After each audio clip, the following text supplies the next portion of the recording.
Civil society organisations are crucial for Ukraine's reconstruction.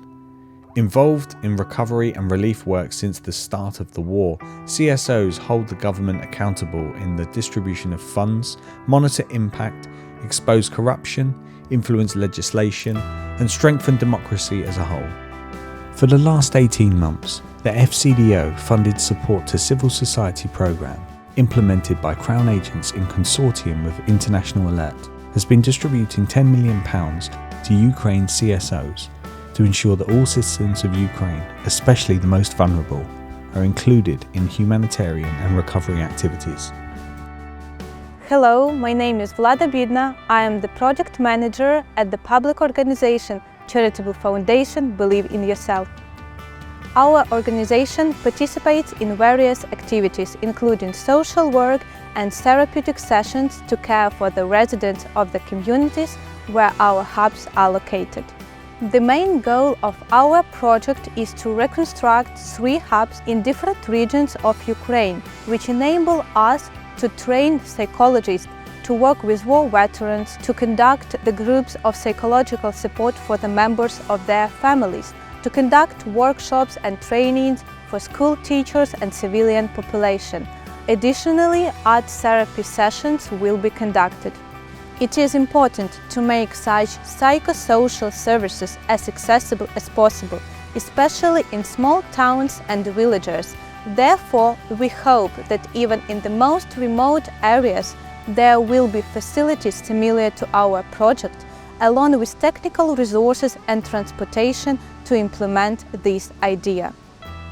My name is Daria. I'm a communication manager at the NGO Cases.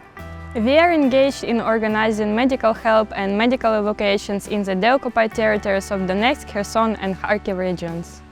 To date, we have opened 8 medical centers at these territories to restore people's permanent access to medical services through the support of your program, CSO. We provided nurses at outpatient clinics with telemedicine equipment and stable internet connection to conduct remote consultations. Thanks to telemedicine equipment, a large number of consultations can be conducted in such an online format, and patients don't need to travel tens of kilometers to the nearest hospital. Large international organizations have their security protocols, and often they cannot reach these territories because they consider them dangerous, which they indeed are. However, it's impossible to evacuate everyone. There are thousands of people, and there are our people whom we must help. We cannot abandon them just because it's dangerous. Today, the most significant problem for us is that all help and projects are relatively short-term. We are a small organization, and finding funding to continue our work consumes a great portion of our key staff's time, and that's why we can't hire people for a long-term and make long-term plans.